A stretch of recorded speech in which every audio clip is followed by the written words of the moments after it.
कार्यक्रम के पुण्यार्जक हैं श्री कंवरलाल जी महावीर प्रसाद जी, पाटनी, मदनगंज, किशनगढ़, राजस्थान।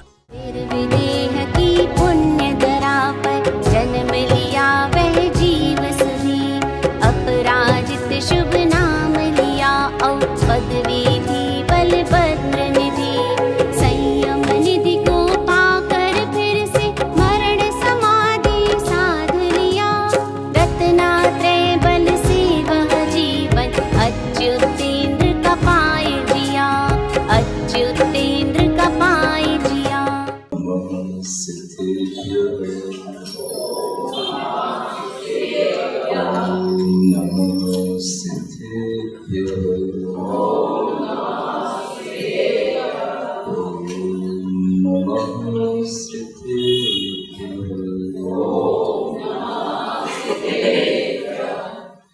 देवादिदेव आदिम तीर्थंकर श्री ऋषभनाथ भगवान की, देवादिदेव श्री शांतिनाथ भगवान की जय। वर्तमान शासन नायक श्री वर्धमान महावीर भगवान की जय। परम पूज्य आचार्य गुरु श्री विद्यासागर जी महाराज की जय। श्री प्रणम्य सागर जी महाराज की जय।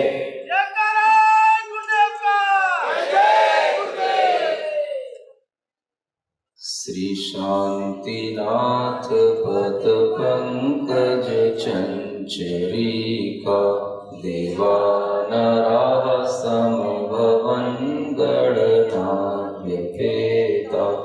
एकोऽस्मि तेषु मतिशक्तिविहीनतोऽपि भक्त्याप्रकर्षमुपयामि च तत्प्रभावात्। इस तरह से जब सुख मिलते हैं तो उसी को सुख कहा जाता है। और ये भी बात है कि वहां पर कोई एक दूसरे के हार को देख करके ये नहीं मानता कि मैं हारा हुआ हूं, क्योंकि ऐसा होगा तो फिर दुख उत्पन्न हो जाएगा। एक दूसरे को कोई देखता ही नहीं और एक दूसरे के लिए कोई कमी होती नहीं। दुख वहां होता है जहां पर हमें ऐसा लगता है इसको ज्यादा मिल गया, हमें कम मिल रहा है। वहां ऐसा होता ही नहीं, सबको एक समान सुख मिलता है, सबको एक समान चीजें मिलती हैं। तुम्हें जो चाहिए उसके लिए भी कल्पवृक्ष है, उन्हें जो चाहिए उनके लिए भी कल्पवृक्ष है। तो किसी के लिए भी छीना झपटी, कमती ज्यादा का भाव नहीं आता। सोचो कितना बड़ा सुख होता है, इसी को सुख कहते हैं। अभी तो यहाँ के मनुष्यों को सुख की परिभाषा ही नहीं मालूम, सुख की अनुभूति करना तो बहुत दूर की बात है। सुख का मतलब किसी भी तरह से दूसरे को देख करके हमारे अंदर दुख ना आए। और आप देखोगे कि आज मनुष्यों के लिए दुख अगर है तो दूसरों को देख करके ही है, नहीं तो अपने पास क्या कमी होती है। एक घर होता है, पत्नी होती है, बच्चे होते हैं, अपना व्यापार होता है, अपने पास अपना धन होता है, सोना चांदी सब तो सबके पास होता है।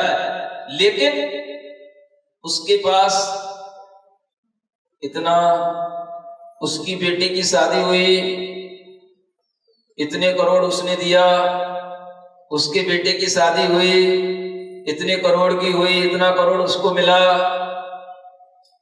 बिना वजह अपने लिए अपन में दुख पैदा करना। इन भोग भूमि के सुखों को देख करके आपको यह समझाने की कोशिश की जा रही है कि आप यह समझने की कोशिश करो कि सुख वास्तव में किसे कहते हैं और सुख कहां मिलता है। दिन भर हम दुख के संसार में बैठे रहते हैं, दूसरों की दुकानों पर दृष्टि रखती है, बैठते अपनी दुकान पर। नहीं सुना क्या बोल रहा हूं? दृष्टि हमारी दूसरों की दुकान पर रहती है, लेकिन बैठते हम अपनी दुकान पर हैं। सबसे बड़ा दुख हमारा यही रहता है। और सब दुकानें आमने सामने होंगी या अगल बगल में होंगी। आजकल तो एक और नया ट्रेंड चल पड़ा है भाई, ये कौन सा मार्केट? ये क्लॉथ मार्केट, यहाँ पे सब कपड़े मिलेंगे। ये कौन सा मार्केट? ये गोल्ड मार्केट, यहाँ पर सब गोल्ड मिलेगा। ये कौन सा मार्केट है? यहाँ पर सब किराने की दुकान है, सब यहाँ पर किराना मर्चेंट, माने एक जैसी दुकानदार सब वहां पे मिलेंगे, तो उनमें आपस में कंपटीशन बना ही रहता है। सोचो सुख कहां से मिलेगा?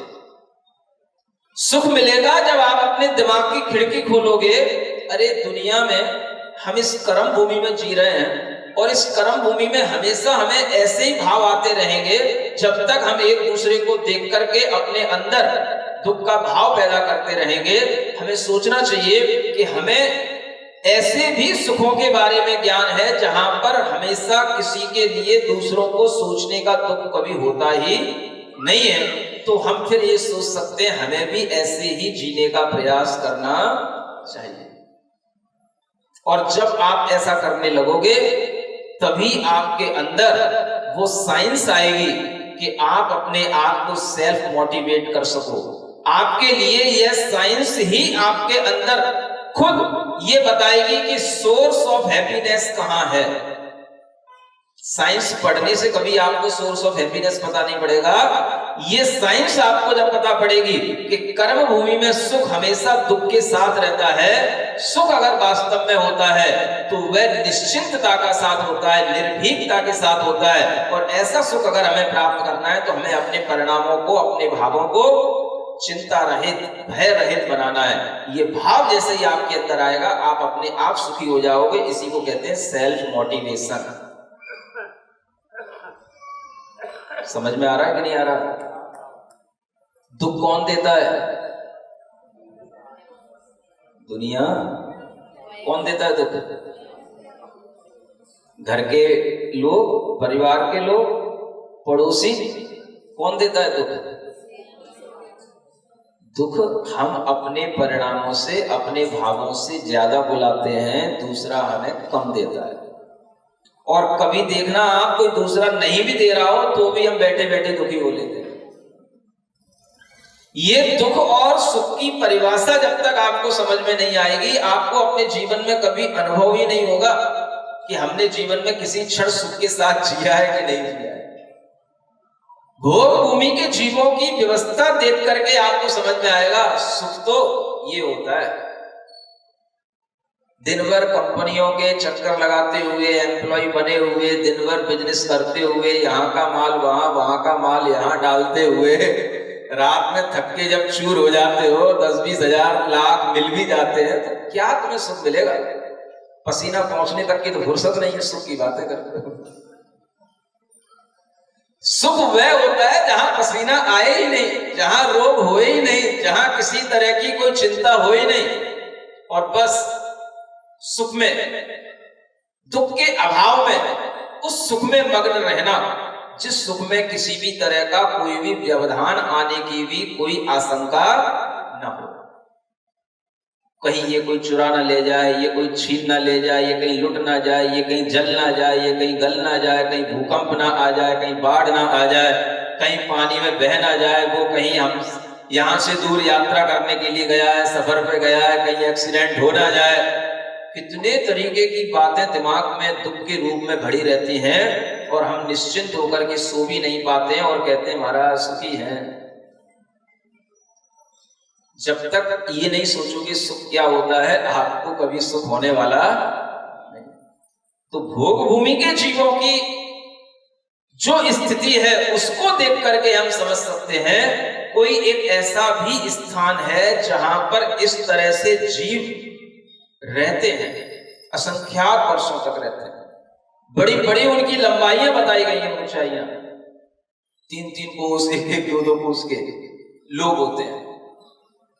और उन भोग भूमियों में हमेशा ये भोग भूमियां बनी रहती हैं, शाश्वत भोग भूमियां होती हैं और कुछ अस्थिर भोग भूमियां भी होती हैं। जैसे भरत क्षेत्र है, ऐरावत क्षेत्र है, तो इन भरत आदि क्षेत्रों में परिवर्तन होते रहते हैं। यहां पर पहले भोग भूमि थी, फिर ये कर्म भूमि बन गई। इस तरह से परिवर्तन हो जाते हैं, लेकिन कुछ भूमियां ऐसी शाश्वत होती हैं जो हमेशा भोग भूमि ही बनी रहती है। भरत क्षेत्र के अलावा, ऐरावत क्षेत्र के अलावा और जो क्षेत्र होते हैं, हेमवत, हिरण्यवत, रम्यक आदि, ये सब भोग भूमियों के क्षेत्र कहलाते हैं। और ये सारे के सारे क्षेत्र इस जम्बू द्वीप के अंदर बने हुए हैं और हम उस द्वीप के एक छोटे से आर्यखंड में बैठे हुए हैं। पूरा विश्व उस आर्यखंड का एक छोटा सा हिस्सा है और आज हमें उसकी भी पूरी जानकारी नहीं है। गूगल सैटेलाइट के माध्यम से अगर हमें कुछ थोड़ा बहुत दिखाई दे जाता है तो हमें समझ में आता है कि बस इतनी ही दुनिया है, इसके आगे इसके बाद में कुछ भी नहीं है। ऐसी धारणा बना करके जो बच्चे जीते हैं, मैं समझता हूं कि उनके दिमाग की खिड़कियां जब तक नहीं खुलेंगी तब तक उन्हें रियल साइंस क्या है समझ नहीं आएगी। मैं हर बच्चे से कहना चाहता हूं, अगर तुम्हें साइंटिस्ट बनना है और तुम्हें रियल साइंस जानना है तो एक बार जैन साइंस को जरूर पढ़ के देखो, तब तुम्हें समझ में आएगा कि हम कहां खड़े हैं, हमारी क्या औकात है। एक बार पढ़ो, जैसे आप तरह तरह के नॉवेल्स पढ़ते हो, कॉमिक्स पढ़ते हो, उसी तरह से आप केवल एक बार पढ़ लो। क्या है, विश्वास मत करना, लेकिन एक बार पढ़ के देखो। अगर आप पढ़ोगे भी तो आपकी आंखें खुलेंगी कि जब इतनी व्यवस्थित चीजें इतने अच्छे ढंग से लिखी हुई हैं तो उस व्यवस्था का कहीं ना कहीं कोई प्रारूप होगा, ये आपके दिमाग में अपने आप आने लग जाएगा। 3 लोक की जो समुचित व्यवस्था, कैसे जीव किन कारणों से मर रहा है, किन कारणों से जी रहा है, कौन सी आयु बनती है, किन कारणों से बनती है, कहां जाकर के जीव उत्पन्न होता है और फिर इसका जीवन कैसे चलता है, ये सारी की सारी व्यवस्थाएं जितने अच्छे ढंग से आपको जैन भूगोल के अंदर मिलेंगी वो दुनिया में कहीं नहीं मिलेंगी। इसलिए कहता हूं, अपने बच्चों से कहो कि वह एक बार ये जैन विज्ञान जरूर पढ़ें, जिसमें ये सारा की सारी भौगोलिक स्थिति जो बताई गई है, तब हम समझ पाएंगे कि हम कितना सा जानते हैं और गूगल कितना कैच करता है, नेट पे कितना आता है। ये तो छोटी छोटी मशीनें हैं, इनमें तो हम जितना फीड करेंगे उतना ही आएगा। जितनी हमारी एपरेटस की रेंज होगी किसी चीज को कैच करने की, हम उतना ही कैच कर पाएंगे। और अगर हमारी उस एपरेटस में उतनी उसकी रीच नहीं है तो वो कोई चीज हमारे उसमें आने वाली नहीं है। हम अगर साइंस की लिमिटेशंस को समझेंगे तब हम समझ पाएंगे कि जैन साइंस कितनी बड़ी है। ये बातें इसलिए आपको बता रहा हूं क्योंकि जब तक आपके दिमाग की खिड़कियां नहीं खुलेंगी तब तक आपके भीतर का अज्ञान दूर नहीं होगा और ये बातें आपके भीतर प्रवेश नहीं कर सकती। भोग भूमि के मनुष्य बनना भी अपने आप में बड़ी बात होती है। बड़ी बात इसलिए होती है क्योंकि जो व्यक्ति सरल परिणामी होगा, सदाचारी होगा, संतोष स्वभाव वाला होगा, उसी के लिए धर्म आदि के फल से, मुनियों को आहार दान आदि देने के फल से, भगवान की पूजा भक्ति आदि करने के फल से अगर कभी मनुष्य आयु का बंद होगा तो वह भोग भूमि का मनुष्य बनेगा।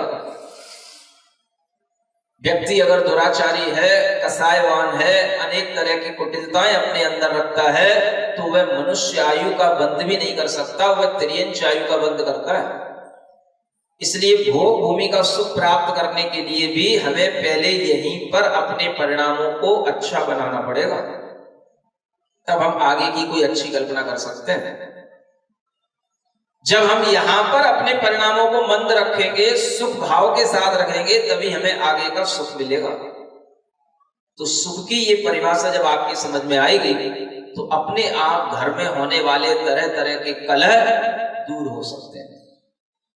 हर घर के अंदर तरह तरह के कलह, किसी को पुत्रों से, किसी को पिताओं से, किसी को अपने भाइयों से, तरह तरह की जो विसंगतियां सामने आती हैं, इन सब का कारण है कसाई की तीव्रता, कसाई की मंदता होगी। अपने आप आपके परिणाम अच्छे रहेंगे, सुख आप देंगे, सुख आप महसूस भी करेंगे। तो यह सीख हमें कहां से मिल रही है?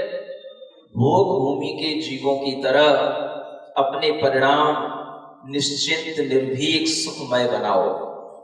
दूसरों की चिंता में न पड़ के अपना धर्म करो और धर्म के फल से जो मिल रहा है उसमें शांति पूर्वक अपना जीवन जियोगे तो आगे अच्छी आयु का बंध होगा। कसाएं कम होंगी तो अच्छी आयु के बंध के साथ में अच्छा जीवन आगे भी मिलेगा, क्योंकि जीवन का कभी भी अंत नहीं होता है, आत्मा शाश्वत है। ये बात हमें कौन बता रहा है? हम नहीं बता रहे हैं, शांतिनाथ भगवान हमें ये संदेश दे रहे हैं। भोग भूमि का मनुष्य बने, आर्य बने और भोग भूमि की आयु को पूरा करके वह जीव नियम से देव गति का देव ही बनता है। वहां पर मिथ्या दृष्टि जीव भी रहते हैं, सम्यक दृष्टि जीव भी रहते हैं। सम्यक दृष्टि जीव भी वहां पहुंच सकता है और सम्यक दर्शन वहां उत्पन्न भी कर सकता है। लेकिन अगर वह सम्यक दर्शन के साथ में आगे बढ़ता है, वह जीव उत्पन्न होने के बाद में जन्म लेता है, तो वह स्वर्गों का देव बनता है। सौधर्म आदि देव बनने की उसके अंदर योग्यता बनी रहती है, क्योंकि वहां के परिणाम मंद होते हैं। और ऐसा वह देव वह नियम से बनता है। भोग भूमि का जीव देव गति को ही प्राप्त होता है। आप श्री शयन के भव से दूसरा भव भोग भूमि का, और भोग भूमि के बाद में तीसरा भव देवगति का। ये तीन भवों के बारे में आपको जानकारी मिल चुकी है। देवगति में क्या है, देव का भव कैसा है, वो आपको बाद में बताया जाएगा। आपने अभी कम से कम 2 भव तो अच्छे ढंग से सुन लिए हैं। 12वां भव जिसे हम कह सकते हैं, 11 भव पहले की कथा कह सकते हैं, यह श्रीशैन राजा से जो शुरू होती है और धर्म के प्रभाव से जो आगे बढ़ती है, यह भोग भूमि तक की ये 2 भवों की यात्रा आप अभी अपने दिमाग में रखें। इसके आगे की बात फिर आगे की जाएगी, क्योंकि समय अपनी गति से चल रहा है। थोड़ी देर के लिए हम अपने ध्यान भाव में आते हैं, जिसमें हम थोड़े से अपने भीतरी सुख को देखने की कोशिश करेंगे। आराम से अपने अपने स्थान पर बैठे हैं। एक मुद्रा है जिसे हम सिद्ध मुद्रा कहते हैं। कौन सी? दोनों हाथों को बाहर निकाला है ऐसे करके, और अपनी अंजलि को हाथों को मिला करके रखें। अंजलि नुमा ऐसे करें, कोहनी सीधी करें, कमर सीधी रखें, गर्दन सीधी रखें, आंखें बंद करें और महसूस करें हमारी हथेलियों से सिद्ध भगवान की शक्तियां हमारे ध्यान के माध्यम से हथेलियों पर आती हुई हमारे शरीर में प्रवेश कर रही है।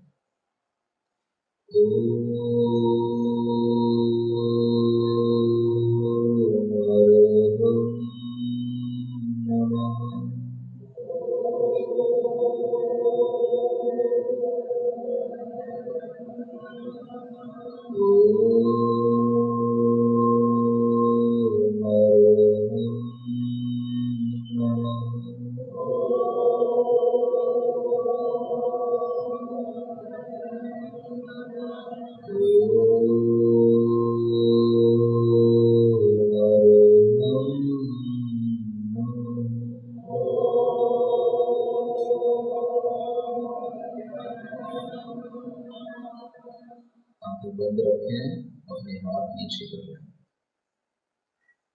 शांति से दोनों घुटनों पर अपने हाथ रखकर ध्यान मुद्रा के साथ बैठें।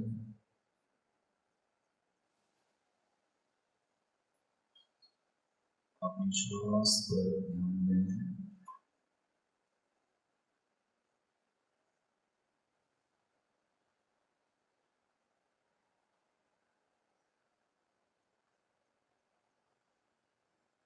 केवल श्वास पर ध्यान देकर शांत भाव से श्वास को देखें।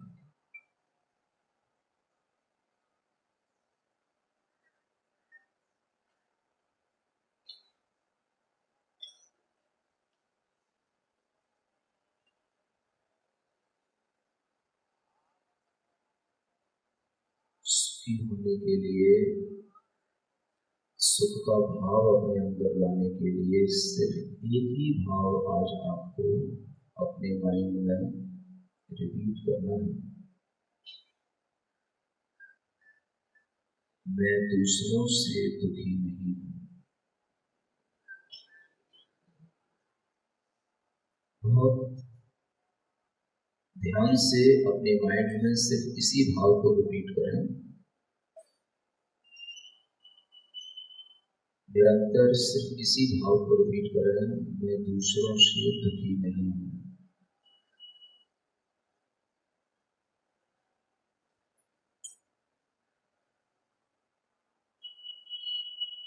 कम से कम हुआ रिपीटेशन 200 टाइम्स हो जाना चाहिए, यानी 200 बार आपको ये रिपीट करना करते रहे।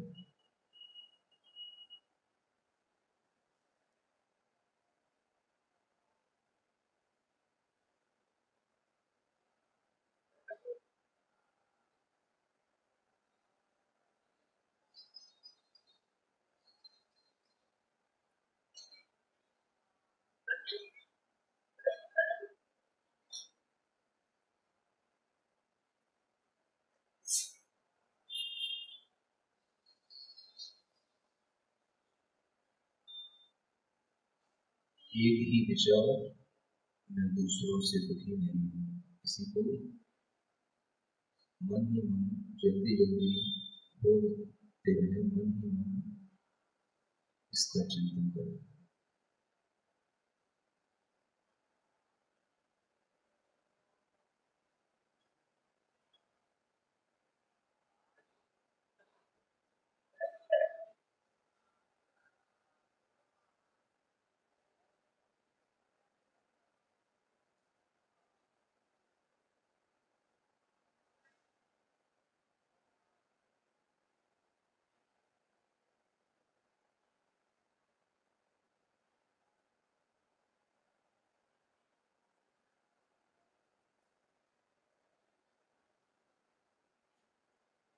आंखें बंद रखें, गहराई में अपने मन में पूरी ईमानदारी के साथ इस भाव को दोहराते रहें, मैं दूसरों से दुखी नहीं हूँ। सिर्फ विचार में एक ही विचार चलना चाहिए।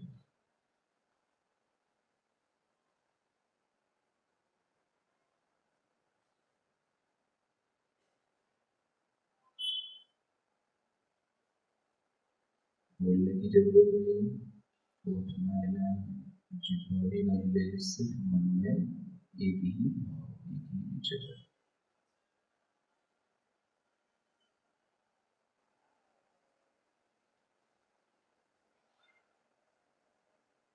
मन को रोक दें, आंखें बंद रखें,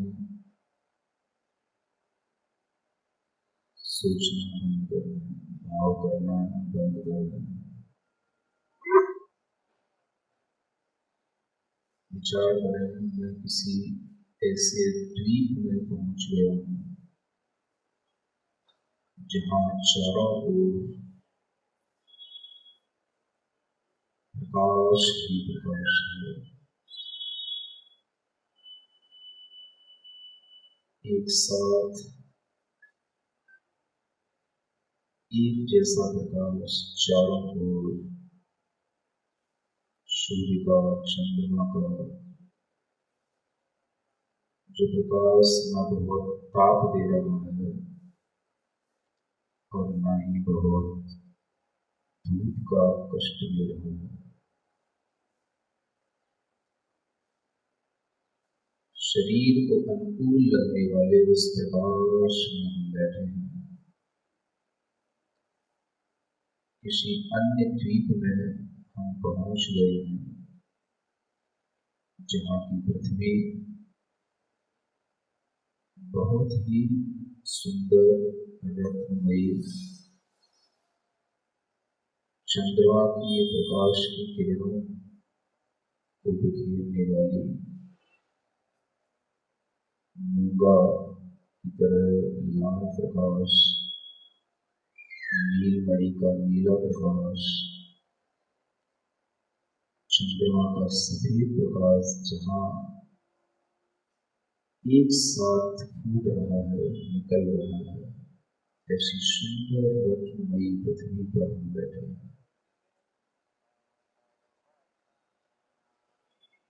चारों तरफ सुहावना सुखमय वातावरण है।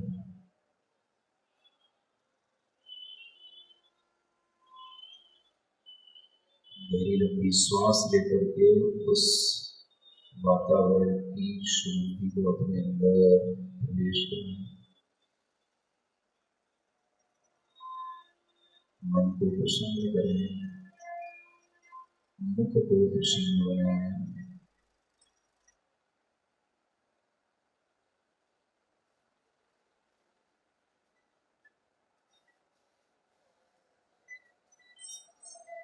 पुनः महसूस करें मुझे किसी दूसरे का कोई दुख नहीं,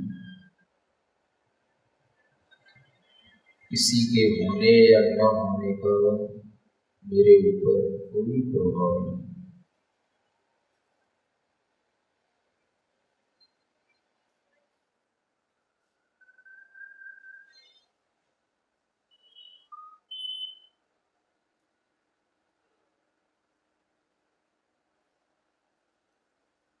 मैं स्वयं सुखमय हूँ,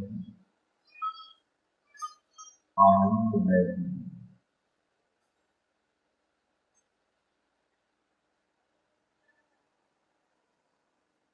सुख स्वरूप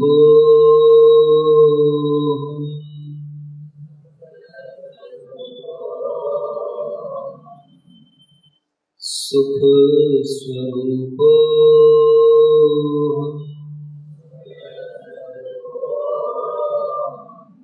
सुख स्वरूप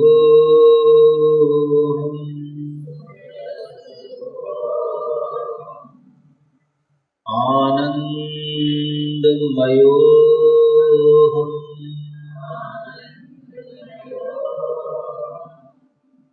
मैं आनंदमय हूँ, आनंदमयो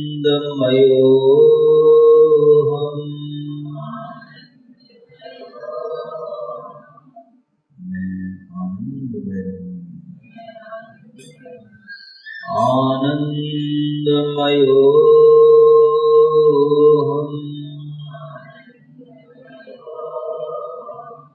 मैं आनंदमय हूँ, मैं सुखमय हूँ। मुझे दूसरों से कोई दुख नहीं, मुझे दूसरों का कोई दुख नहीं। मैं स्वयं सुख स्वरूप हूँ, आनंदमय हूँ, आनंदमय हूँ, आनंदमय हूँ। अपने मुख को प्रसन्न बनाएं, आंखें बंद रखें, हाथ जोड़ें। मेरे मन में तेरे मन में सबके मन में हो,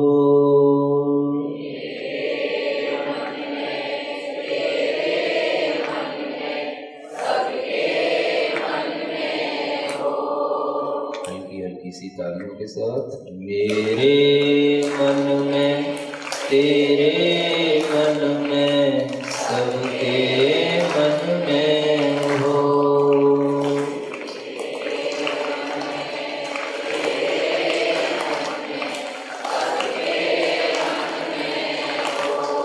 मेरा मंगल तेरा मंगल, मेरा सबका मंगल हो।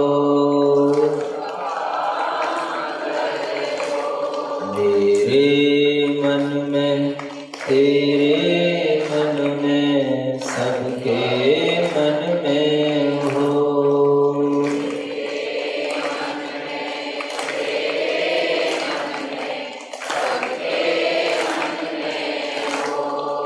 तन निरोगी मन हो निर्भय, तन निरोगी तन निरोगी मन हो निर्भय,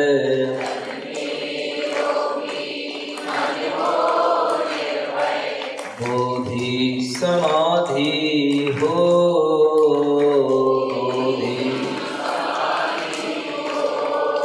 बोधि समाधि हो, बोधि।